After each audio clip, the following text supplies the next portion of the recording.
This is Channel 8, DeKalb Sycamore.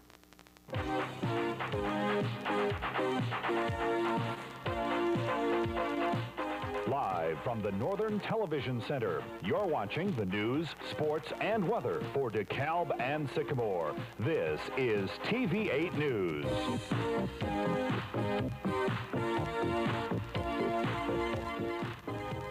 Good evening and welcome to TV8 News, everyone. I'm Scott Steele. And I'm Tim Gatz. Thanks for joining us. Like millions of Americans, some DeKalb residents took part in the annual ritual of putting off filing their income tax returns.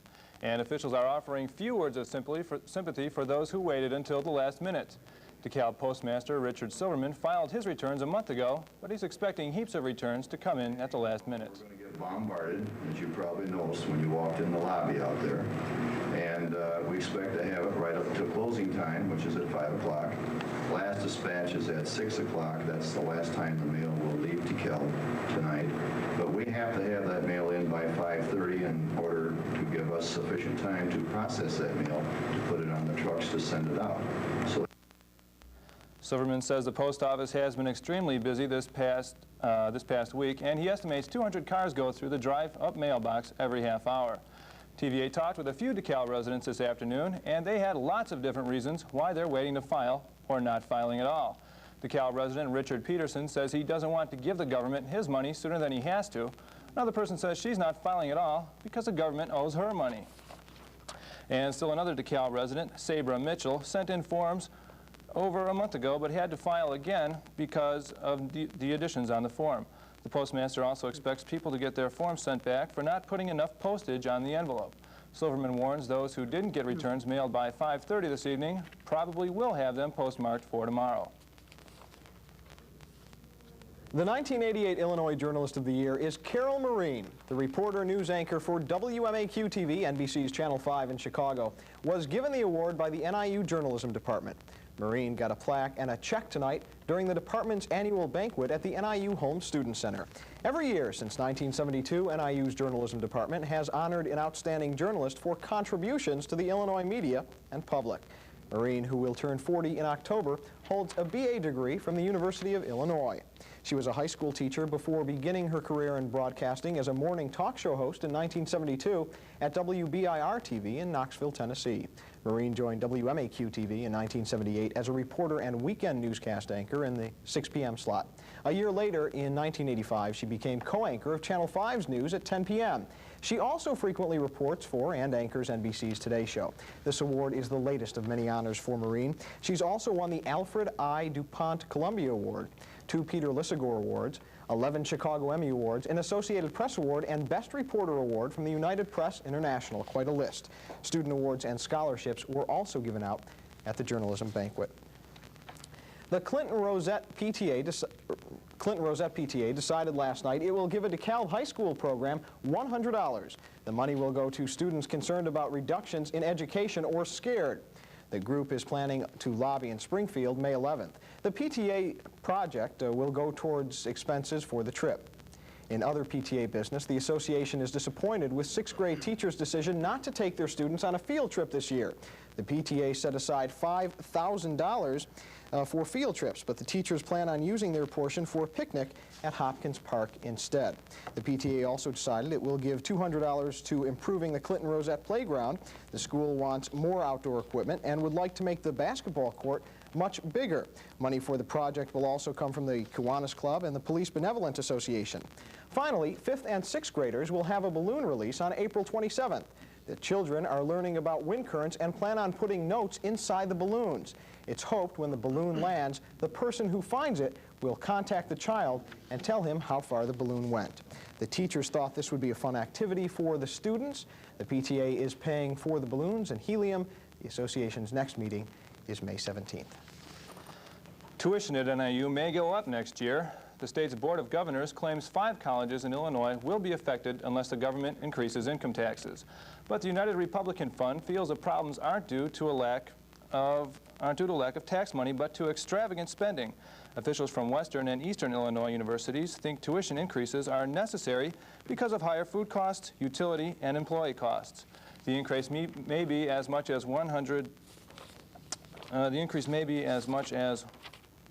$100, but the state's Board of Governors has yet to approve the hike. Starting next Monday, local businesses in Sycamore will be recognized by their city council. Every 2 weeks, the council will acknowledge the achievements of 2 local firms. 5 minutes will be taken out of each meeting to talk about the businesses, and the council hopes this will encourage industries to stay in Sycamore. The city's Economic Development Committee says it's important to pat local industry on the back. Cornfest may be 4 months away, but the Cornfest Committee is already making plans and solving problems for the celebration.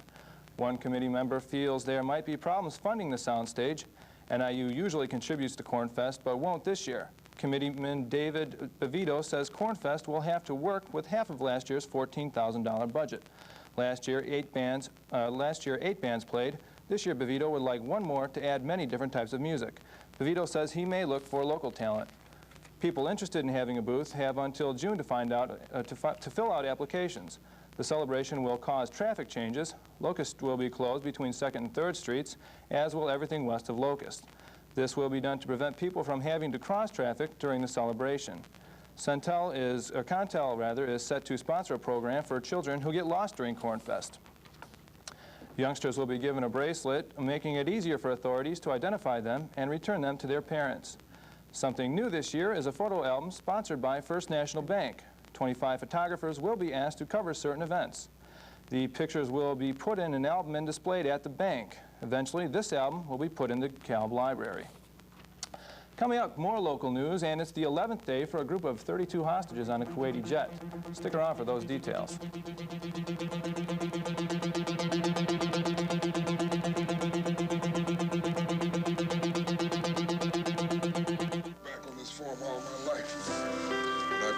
Son. My dad? He's great. His mama made me promise that I'd send him to college. But she didn't say how. But he did it. By keeping tuitions affordable, the United Negro College Fund has helped fulfill some wonderful dreams. And he studied agriculture. So he could come back and help his old man. Support the United Negro College Fund. I saw that there was an image behind drinking, the people that drank, that they looked older and sophisticated. I was 11 when I lost my virginity to a guy who was 17. I was drunk. Sometimes I'd sleep in the woods. If I didn't sleep in the woods, I slept on the corner. If I didn't sleep on the corner, I slept at someone's house who I didn't even know. Hey, yo, alcohol is a drug, and you can get hooked on it. And the younger you start, the more damage you can do. If you want to be somebody, have a family, have a future, just say no. Say no and say yes to your life. A 30-year-old NIU student is being held in a Bartlett jail today on charges of child sex abuse. Glenn Madigan was arrested in his Ridge Street home today on 4 counts of child abuse. Police reports say Madigan is a scout leader who is accused of luring his victims home after scout meetings, then serving them liquor, and then abusing them. The 4 counts span from the spring of 1986 to September of 1987. 2 motorcyclists were arrested after a high-speed chase through DeKalb last night at around midnight. 21-year-old John Skouras of Chicago was charged with reckless driving, speeding, having a suspended driver's license, and having an expired registration. 22-year-old Clark Cavish of Dolton, Illinois, was charged with having an invalid registration, speeding, and violating his license class. A DeKalb police officer chased the 2 when he found them speeding west on Lincoln Highway, but later lost them. The officer parked and waited at Annie Glidden and Lincoln Highways. The motorcycles reappeared 5 minutes later from the west drive of Colonial Townhouses. The 2 were picked up around Hillcrest and Dresser Roads. National wholesale food prices rose 0.7% in March, but DeKalb's only wholesaler doesn't seem to be affected yet. A Labor Department report says the national rise is due to an increase in the Producer Price Index for finished goods. The index is often used as an indicator of future consumer prices. The Federal Reserve Board reports industrial production is up 0.1% in March, thanks to an increased output of business equipment and motor vehicles. This put the level of industrialized production 5.6% higher than last March. But overall production of consumer goods was unchanged, and output of consumer goods fell in March. The government also reports business plans to spend $420 billion on new buildings and equipment next year. That would be an 8% rise from 1987 and the highest level ever. If the increase occurs, it would be the biggest upturn in spending since 1985. Local land values leaped in value compared to other locations in the nation. Farm officials are saying today top quality land in northern Illinois has jumped 20% in value. A federal report says farmland value increased only 3% nationally.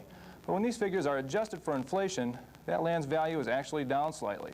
Land values are down 2% in the southern Great Plains, the Rocky Mountain states, and the West Coast. By contrast, land prices are up 19% in Iowa and 14% in Minnesota. Local child care support groups are planning this weekend to kick off their campaign for improving child care in the U.S. A rally is scheduled for this Sunday in Chicago's Lincoln Park. A representative from the DeKalb County Coordinated Child Care expects 5,000 people to attend. Mickey Chulik says 200 child care groups are involved. The rally is being held in hopes of gaining support for a federal bill called Act for Better Child Care, and it would give $2.5 billion for child care. Right now, the bill is being reviewed by lawmakers in Washington. If the bill was passed, the money might be given to low and moderate income families or used for strengthening licensing requirements and enforcement, providing training for child care staff, and increasing staff salaries. Chulik estimates 1,500 children in DeKalb County are taken care of in daycare centers. And taking a look at national news, hijackers entering their 11th day of holding 31 hostages aboard a Kuwaiti Airlines jet may be softening their stand. The hijackers have been demanding Kuwait release 17 Shiite prisoners. But a Kuwait-run radio station reports the 8 Muslim hijackers told Algerian authorities they would free their captives if just 2 of the Shiites are released. The radio station reports Kuwait is still rejecting this scaled-down demand. A new round of peace talks between the Nicaraguan government and the Contra rebels is underway. The Contra advance team arrived yesterday in Managua to prepare for the meeting, despite uncertainty over whether negotiations would be held at all. But the two sides quickly worked through the problems and agreed to go ahead working on a settlement. More violence erupted in 6 Israeli-occupied towns and refugee camps today, and Palestinian sources in Jerusalem say Israeli soldiers shot and wounded at least 4 Arabs outside a West Bank military prison. But there was no evidence today at a West Bank cemetery when a 15-year-old Jewish girl was buried. The girl had been killed by a bullet fired by one of her own Israeli escorts last week. Also, the United States stood by Israel today in a vote in the United Nations Security Council.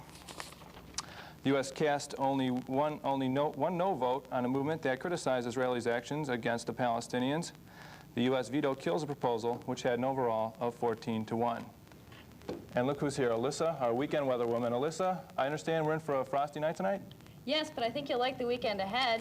We'll have the forecast when TV8 News continues. All right.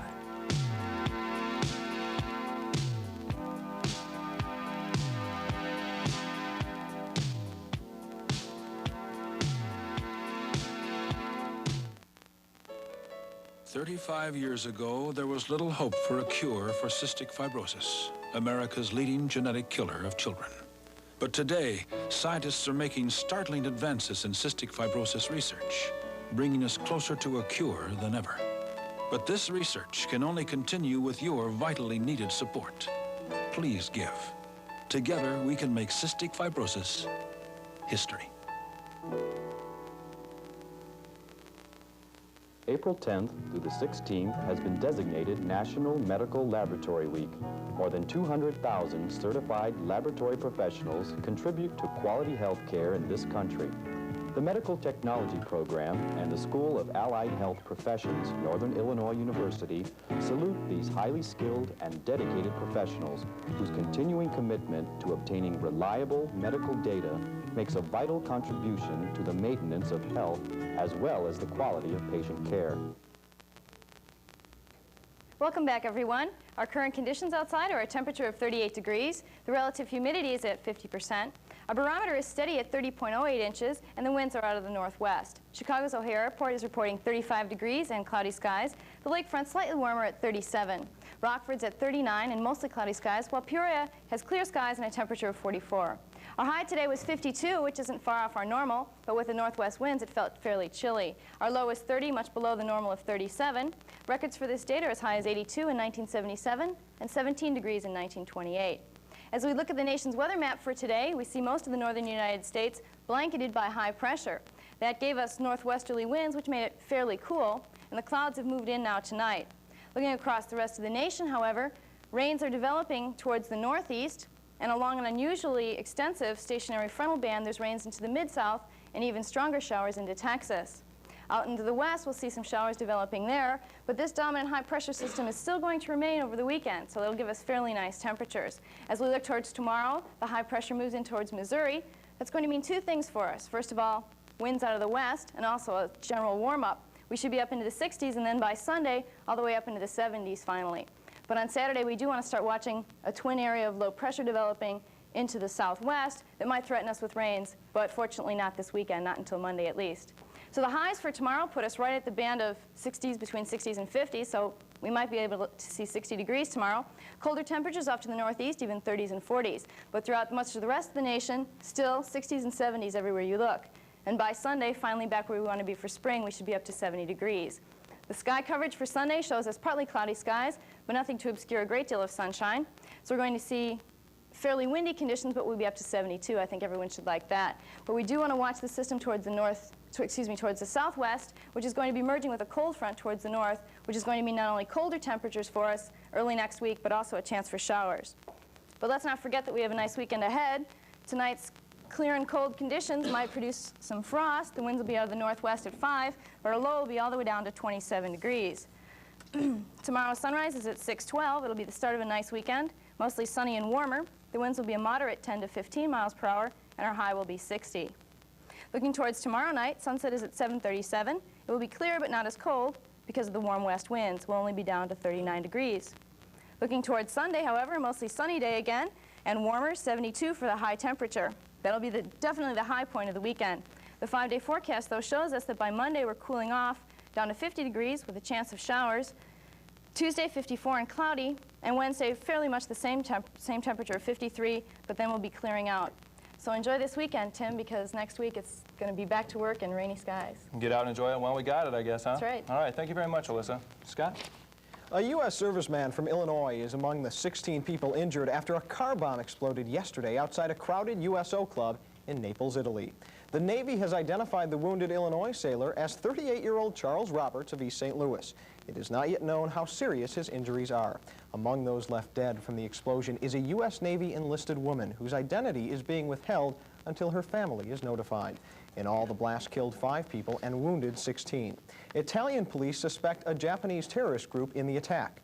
Meanwhile, New Jersey police are holding a Japanese man caught with 3 homemade pipe bombs.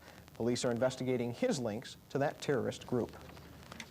And police in 2 other countries are investigating more bombings today. A bomb packed with nails exploded near Madrid today at a U.S. Air Force facility. Officials are saying no one was seen by the security patrol when the bomb went off. No one was hurt in that blast either. Finally, a separate bombing was reported last night in the Colombian city of Medellin, a well-known location for drug traffickers. No one was injured in that explosion, but there was some damage. Presidential hopefuls stepped up their campaigning efforts going into the final weekend before the New York primary. On the Democratic side, frontrunner Michael Dukakis visited a Brooklyn school today, pushing for drug-free schools by 1990. Jesse Jackson pleaded for understanding from Jewish voters during a debate last night. He wants forgiveness for his 1984 remark when he referred to New York City as Hymietown. But Jackson's campaign got a boost yesterday with a free commercial from movie director Spike Lee. The commercial shows Jackson walking city streets declaring a war on drugs. Lee says the commercial is his way of helping the Jackson cause. Meanwhile, an ABC poll released yesterday shows Dukakis almost 15 points ahead of Jackson in New York. Senator Albert Gore remains a distant third. Recent polls by CBS News and the Marist Institute of Public Opinion show similar results. And looking at the Republicans, George Bush and Robert Dole put their differences aside today. Dole is helping Bush with the vice president's campaign now. Tonight, Bush is expected to have dinner with former President Richard Nixon at the vice president's home. The dinner is being called a private visit. And turning to sports with John Herbert. John, how did the DeKalb Bard freshman baseball team do yesterday? Well, I'll tell you, Tim, they're looking pretty darn good this year, and I'll have the details and some highlights for you of yesterday's game when we come back, so please stay with us.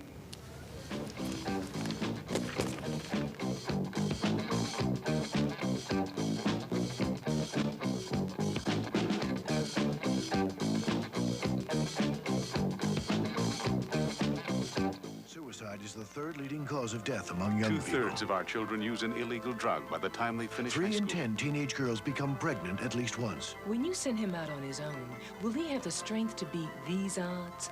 Even though you try to give him everything, your child needs the values and sense of self religion offers. Your church or synagogue can help, because you haven't given them everything until you give them something to believe in. Brought to you by Religion and American Life.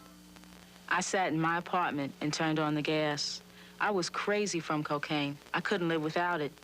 That wasn't me. It was somebody else. When I saw cocaine was more important than me, I woke up.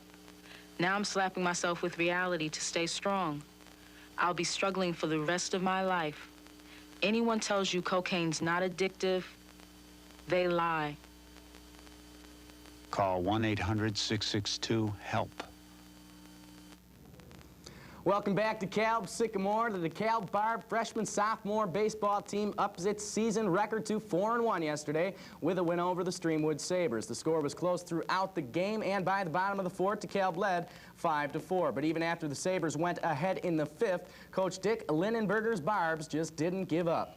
Justin Keck led the comeback with a double, a triple, and 3 scored runs, including this game winner on a wild pitch in the bottom of the 6th. Jason French came on in relief of Chris Pegram in the 7th and got this final out coming up to wrap up the victory. The Barbs are now 2-0 in conference play, and Coach Linenberger says the cold was definitely a factor in yesterday's game.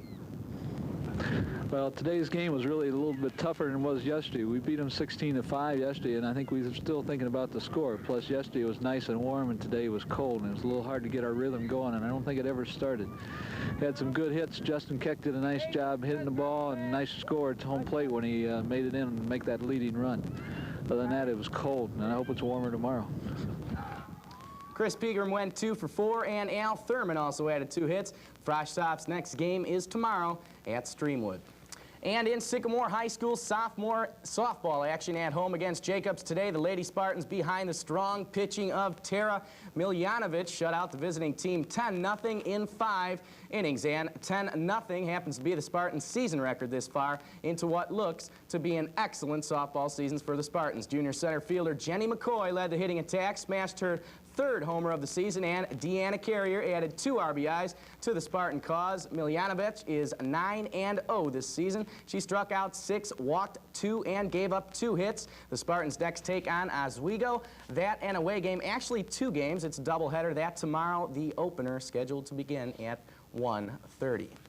Well, 5-time Olympian Willie White will be on NIU's campus Saturday, April 30th. She'll be one of the participants in a 4-mile walkathon to benefit Northern Illinois University men and women's intercollegiate athletics. White was part of the 1956, 1960, 1964, 1968, and 1972 Olympic Games. She took her first medal, a silver, at the Melbourne, Australia Olympics in 1956. White is currently on the board of directors for the Women's Sports Foundation, and she believes this walk is good for 2 reasons: to give a boost to the Women's Sports Foundation and to support women's athletics.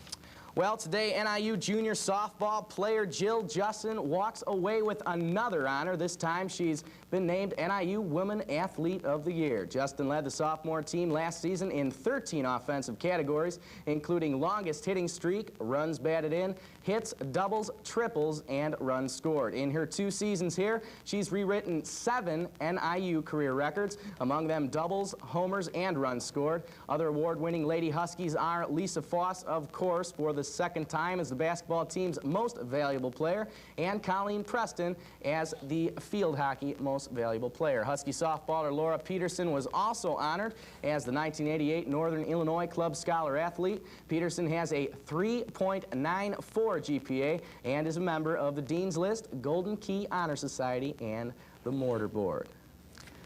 I'll tell you, it's a wonder to me how such good athletes can maintain such good grades. 3.94. That's something else. It's great to see all that warm weather sports in your report. Definitely, Scott. I'm pretty much through with basketball. Thanks, John. Thanks a lot, John. Scott? The Illinois Commerce Commission says Commonwealth Edison mismanaged the construction of their Briarwood nuclear plant. The commission claims $872 million were added to the cost of the plant. The Briarwood generator went online last November at a final cost of $3.3 billion. The independent 8-volume report states the plant could have been finished and been much less expensive. And on a lighter note, the main ingredient for this contest is your standard string of spaghetti. For what contest is this, you ask? Well, for a spaghetti eating contest, of course. 100 yards of it, to be exact, is how much the contestants in London must eat. A lot of food, but no word yet on how many Alka-Seltzers they ate afterwards. Well, that wraps it up for tonight's edition of TV8 News. I'd like to thank a special guest co-anchor, Scott Steele, for coming down from Green Bay to return to his TV8 roots here. Thanks a lot, Scott, for being with us. Thanks a lot. There was no word on how much Alka-Seltzer was passed out at the journalism banquet after the chicken either. That's a good point. From all of us here, thanks a lot for joining us. I'm Scott Steele. Have a great weekend and good night. Good night. Good night.